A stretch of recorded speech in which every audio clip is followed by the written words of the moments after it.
Hello everyone and welcome back to another GameUnit video. In this tutorial I'll guide you through the process of creating a subdomain for your Minecraft server. First you'll need to log into your GameUnit customer panel.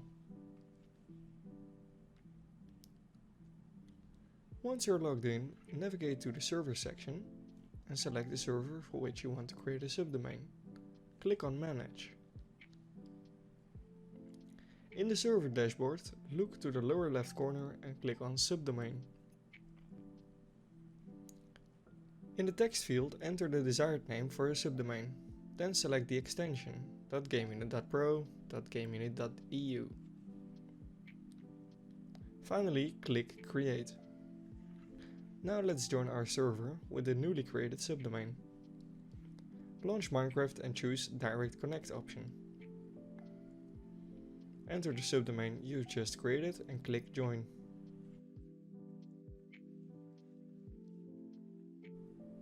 Congratulations, you are now connected to your Minecraft server via the subdomain, eliminating the need for the standard connection address.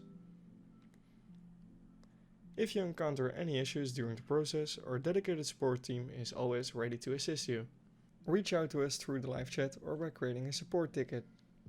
Best of luck with your Minecraft adventures, and stay tuned for our next video.